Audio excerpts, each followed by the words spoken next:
అందరికీ నమస్కారం. ఈరోజు మనం ఏపీ శాండ్ మేనేజ్మెంట్ సిస్టమ్‌లో ట్రాన్స్‌పోర్టర్ యొక్క రిజిస్ట్రేషన్ ఎలా చేసుకోవాలి?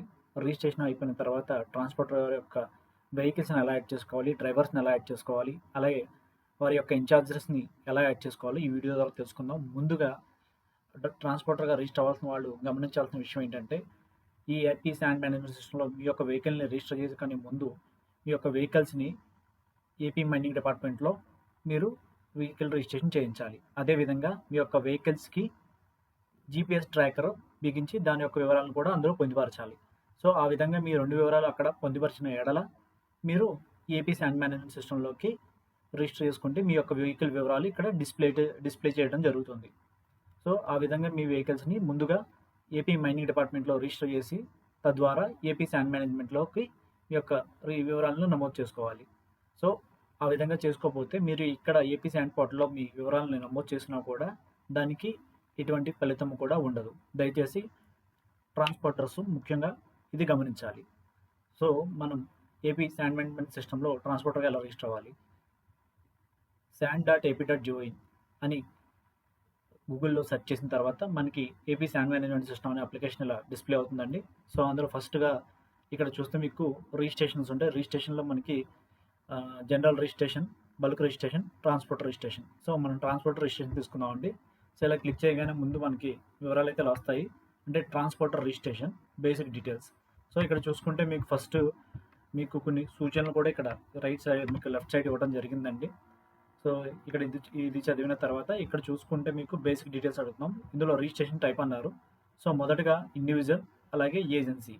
సో, ఇండివిడ్యువల్ తీసుకుంటే ఇండివిడ్యువల్ ఒక ట్రాన్స్‌పోర్టర్ నేము, ఆయన యొక్క Aadhaar number, mobile number, alternative mobile number, mail ID, అలాగే మీరు ఏదైతే మొబైల్ నెంబర్ ఇస్తున్నారో ఆ మొబైల్ నెంబరే మీకు యూజర్ ఐడీగా వస్తుందండి.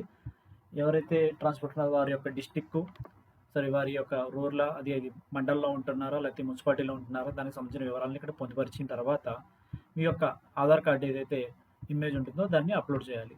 అదేవిధంగా మీరు జీఎస్టీ యొక్క స్లాబ్ గురించి ఇక్కడ మీకు 2 టైప్స్ ఉంటాయి. 5%, 12%. అలాగే మీకు ఒకటి ఉంటుందండి. ఇదేంటంటే మీకు 10 వెహికల్ కంటే ఎక్కువ ఉన్నాయా? ఉంటే యెస్ ఆర్ నో. ఉంటే యెస్ అని పెడతామండి. లేకపోతే లేదని పెడతాం. నో అని పెడతాం. సో, అదేవిధంగా మీ యొక్క బ్యాంక్ డీటెయిల్స్ ఏదైతే ఇండివిడ్యువల్ ట్రాన్స్‌పోర్టర్ ఉన్నారో ఆయన యొక్క బ్యాంక్ డీటెయిల్స్ కూడా ఇక్కడ ఇవ్వాలండి. ఇచ్చిన తర్వాత మీరు మీ ఏదైతే బ్యాంకు పాస్‌బుక్ ఉంటుందో దాని కాపీ ఇక్కడ ఎంటర్ చేయాలి. తర్వాత ఈ విధంగా ఇక్కడ మీకు చూపించిన విధంగా క్యాప్చా ఎంటర్ చేయంగానే మీ మొబైల్ నంబర్‌కి ఏదైతే ఇక్కడ మొబైల్ నంబర్ ఇచ్చారో ఆ మొబైల్ నంబర్‌కి మీకు ఒక ఓటీపీ వస్తుంది. ఆ ఓటీపీ ఎంటర్ చేసి ఈ రికార్డ్ సబ్మిట్ చేయగానే ఆటోమేటిక్‌గా ఈ రికార్డ్ అనేది మన డిస్ట్రిక్ట్ మేనేజ్మెంట్ ఆఫీస్‌కి వెళ్తుందండి. డీఎంజీఓఆర్ లాగిన్‌కి. ఆయన మిమ్మల్ని అక్కడ మీ వివరాలను అక్కడ వెరిఫై చేసి అప్రూవ్ చేసిన తర్వాత మీరేదైతే రిజిస్టర్ మొబైల్ నెంబర్ ఇచ్చో అదే మొబైల్ నెంబర్‌కి మీకు యూజర్ నేమ్ ఒక డిఫాల్ట్ పాస్వర్డ్ ఇవ్వడం జరుగుతుంది. సో, ఆ విధంగా మీరు ట్రాన్స్‌పోర్టర్ రిజిస్ట్రేషన్ చేసుకోవాలండి. సో, ట్రాన్స్‌పోర్టర్ రిజిస్ట్రేషన్ తర్వాత మీకు ఇక్కడ ఇంకొకటి ఇండివిడ్యువల్ చెప్పాను కానీ, సరే ఏజెన్సీకి అయితే ఏం తీసుకుంటున్నాం? ఏజెన్సీకి అయితే ఏజెన్సీ యొక్క నేము, దాని GST ID, mobile number, alternative mobile number, mail ID ఏదైతే మొబైల్ నంబర్ ఇచ్చారో అదే. అదేవిధంగా ఆ మొబైల్ నంబర్ యూజర్ ఐడీ అవుతుందండి. డిస్ట్రిక్ట్, మండలం, ల్యాండ్‌మార్క్, పిన్ కోడ్, ఒక జీఎస్టీ కాపీ. అదేవిధంగా ఇక్కడ జీఎస్టీ స్లాబ్ గురించి కూడా ఉంటుందండి. 10%, 5% అనేది. అలాగే మీకు 10 వెహికల్స్ కంటే ఎక్కువ ఉన్నాయా అనేది అడుగుతున్నాము. ఆ ఏజెన్సీలో ఉంటాయంటే యెస్ అని పెట్టుకుంటే దాని యొక్క పాన్ కార్డ్ నెంబర్ కూడా ఎంటర్ చేయాలండి. దాని పాన్ కార్డ్ కాపీ కూడా అప్లోడ్ చేయాలి. ఇది ఏజెన్సీ పాన్ కార్డ్ అండి. అదేవిధంగా మీ యొక్క బ్యాంక్ డీటెయిల్స్ ఏదైతే ఉన్నాయో దానికి సంబంధించిన డీటెయిల్స్, అలాగే దానికి సంబంధించిన ఏదైతే పాస్‌బుక్ ఉంటుందో ఆ పాస్‌బుక్ కూడా ఇక్కడ మనం అప్లోడ్ చేయాలి. కాపీ అప్లోడ్ చేసి ఈ క్యాప్చా ఎంటర్ చేసి తర్వాత ఓటీపీ వస్తుంది. ఓటీపీ వెరిఫై చేసుకొని సబ్మిట్ చేయాలి. సో, దీని యొక్క వివరాలు కూడా మనం డిస్ట్రిక్ట్ మేనేజ్మెంట్ దృష్టికి డిస్ట్రిక్ట్ డీఎంజీఓఆర్ లాగిన్‌కి పంపించడం జరుగుతుంది. సో, ఈ విధంగా రిజిస్ట్రేషన్ అయిపోయిన తర్వాత నెక్స్ట్ మీదైతే అప్రూవ్ అయిన తర్వాత మీ యొక్క వివరాలని డీఎంజీఓఆర్ లాగిన్ అప్రూవ్ చేసిన తర్వాత మీకు ఏదైతే రిజిస్టర్ మొబైల్ నెంబర్‌కి క్రెడెన్షియల్స్ వచ్చినాయో సో, ఆ వివరాలతో లాగిన్ అవ్వాలండి.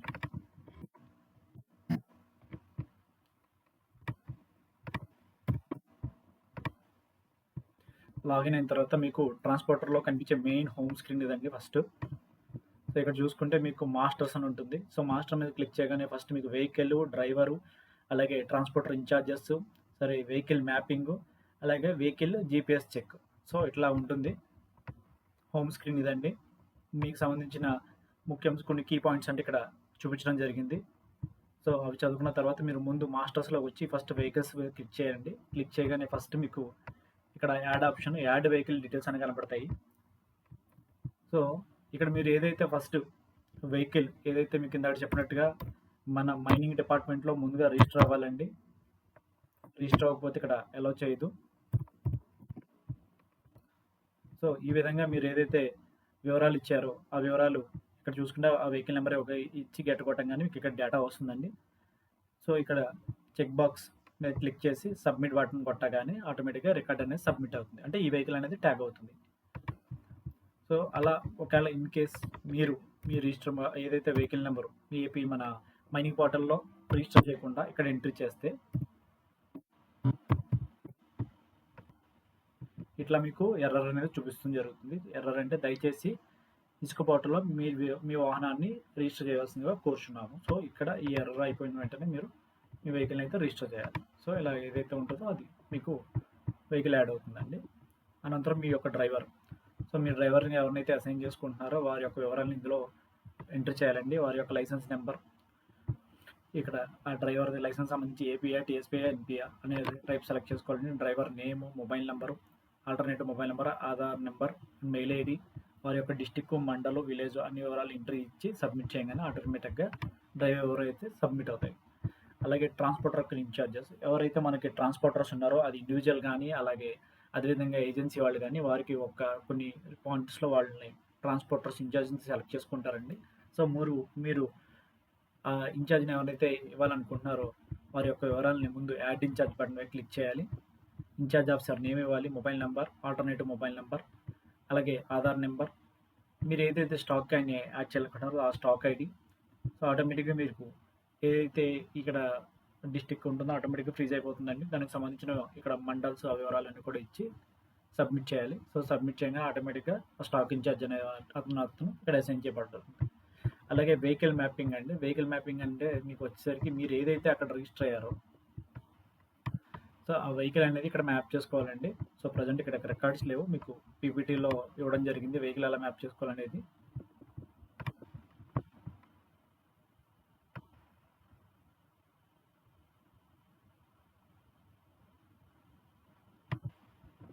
మీరు ఏదైతే వెహికల్స్ లిస్ట్ ఆల్రెడీ మీరు అక్కడ రిజిస్టర్ చేసుకుంటారో ఆటోమేటిక్గా వెహికల్స్ అన్ని ఇక్కడ డిస్ప్లే అవుతాయి. సో ఇట్లా మీకు ఆ స్క్రీన్లో అలా వస్తుందండి. సో ఇలా లింక్ బటన్ మీద క్లిక్ చేయగానే మీరు నెక్స్ట్ పేజ్కి ఇలా నావిగేట్ చేయడం జరుగుతుందండి. సో ఈ నావిగేట్ చేసినప్పుడు ఇక్కడ మీరు ఏదైతే వెహికల్ నెంబర్ ఇచ్చారో ఆ వెహికల్ నెంబరు, దానికి సంబంధించిన డిస్టిక్, అదే మీరు ఏదైతే వెహికల్ యాడ్ చేస్తారో అక్కడ దానికి సంబంధించిన డిస్టిక్, మీరు ఏదైతే రీచ్ పాయింట్ చేయాలంటున్నారో ఆ రీచ్ పాయింట్కి ఇక్కడ ఆ డిస్టిక్లో రీచ్ పాయింట్లు అన్నీ కనపడతాయి. ఏదైతే మీరు రీచ్ పాయింట్కి యాడ్ చేయాలనుకున్నారో రీచ్ పాయింట్కి యాడ్ కొట్టగానే ఆటోమేటిక్గా దాని యొక్క వివరాలు ఇక్కడ ఇలా డిస్ప్లే అవుతాయండి. అండ్ రీచ్ పాయింట్, డిస్టిక్, దానికి సంబంధించిన అడ్రస్, దాని వివరాలు డిస్ప్లే అవుతాయి. సో ఈ విధంగా మనం వెహికల్ని యాడ్ చేసుకోవాలండి, లింక్ చేసుకోవాలి. ఇన్ కేస్ మనం ఆ రీచ్ నుంచి మన వెహికల్ని రిమూవ్ చేయాలనుకుంటే డీ లింక్ అనే బటన్ మీద క్లిక్ చేయగానే ఆటోమేటిక్గా డీ లింక్ మీద క్లిక్ చేయగానే ఆటోమేటిక్గా రికార్డ్ అనేది డీ లింక్ అవుతుందండి, అంటే ఐ మీన్ ట్యాగ్ అనేది పోతుంది. సో కాబట్టి మీరు వెహికల్ రిజిస్ట్రేషన్ అయిన తర్వాత కూడా ఈ వెహికల్ని యాడ్ చేసుకోవాలి. సో ఈ విధంగా మనకి ట్రాన్స్పోర్టర్ లాగిన్లో వెహికల్ మ్యాపింగ్ కూడా అయిపోతుందండి. తర్వాత వెహికల్ జీపీఎస్ అంటే మీరు ఏదైతే సో ఇక్కడ మీరు చూసుకుంటే ఈ వెహికల్ ఉందండి. ఈ వెహికల్ అనేది ఆల్రెడీ వెహికల్ నెంబర్ వచ్చారు. ఇక్కడ జీపీఎస్ సిస్టమ్ కూడా మీకు ఎస్ఎస్ అని ఉందండి. సో ఈ విధంగా మీకు ఏదైతే మన వెహికల్ ఏదైతే జీపీఎస్ లేకపోయినా సరే, అలాగే మీరు మైనింగ్ డిపార్ట్మెంట్లో ముందుగా రిజిస్టర్ అవ్వకపోయినా సరే, ఈ రెండు కండిషన్లో మీరు ఏ విధంగా ఒక్క కండిషన్ మిస్ అయినా కూడా మీరు AP sand management system web అప్లికేషన్లోకి ఒక ట్రాన్స్పోర్టర్గా రిజిస్టర్ అయినా కూడా మీరు మీ వెహికల్స్ని ట్రాన్స్పోర్ట్లోకి పెట్టుకోలేరు. సో కాబట్టి మీరు ముందుగా మీ యొక్క వెహికల్స్కి జీపీఎస్ సిస్టమ్తో పాటు మీ యొక్క వెహికల్ని ముందుగా మైనింగ్ డిపార్ట్మెంట్లో రిజిస్టర్ చేసుకున్న తర్వాతే మన ఈ వెహికల్స్ని ఇక్కడ యాడ్ చేసుకోవాలండి. సో ఈ వివరాలను తెలుసుకున్నారు కదండి. థ్యాంక్ యూ, ధన్యవాదాలు.